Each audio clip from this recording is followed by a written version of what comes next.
65वां दिन।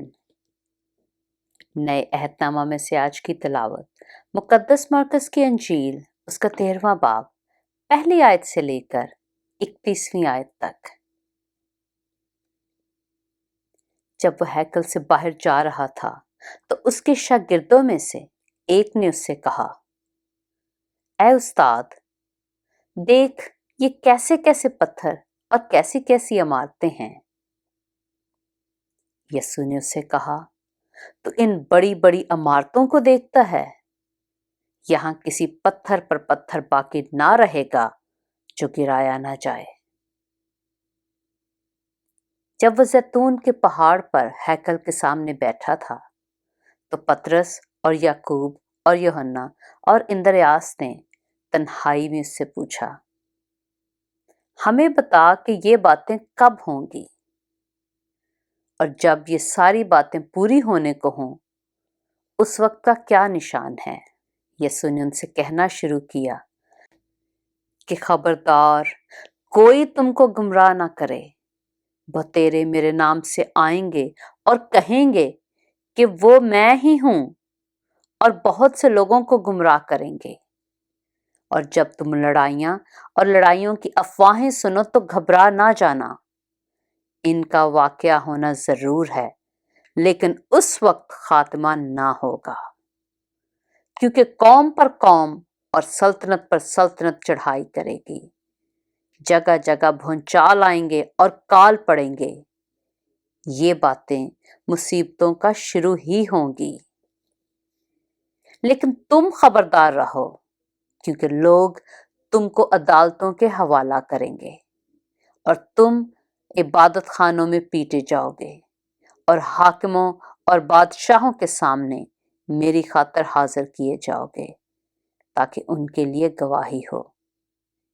और जरूर है कि पहले सब कौमों में अंजील की मनादी की जाए, लेकिन जब तुम्हें ले जाकर हवाला करें तो पहले से फिक्र न करना कि हम क्या कहें, बल्कि जो कुछ उस घड़ी तुम्हें बताया जाए वही कहना, क्योंकि कहने वाले तुम नहीं हो बल्कि रूह कुदस है।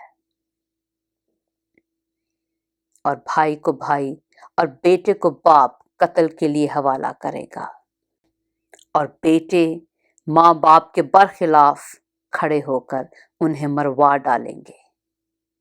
और मेरे नाम के सबब से सब लोग तुमसे अदावत रखेंगे, मगर जो आखिर तक बर्दाश्त करेगा वो निजात पाएगा। बस जब तुम उस उजाड़ने वाली मकरूह चीज को उस जगह खड़ी हुई देखो जहां उसका खड़ा होना रवा नहीं, पढ़ने वाला समझ ले, उस वक्त जो यहूदिया में हो वो पहाड़ों पर भाग जाएं।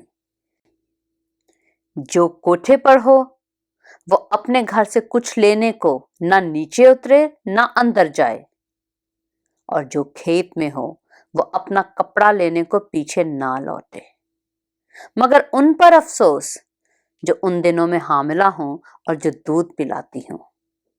और दुआ करो कि ये जाड़ों में ना हो, क्योंकि वो दिन ऐसी मुसीबत के होंगे कि खलकत के शुरू से जिसे खुदा ने खल्क किया ना अब तक हुई है ना कभी होगी।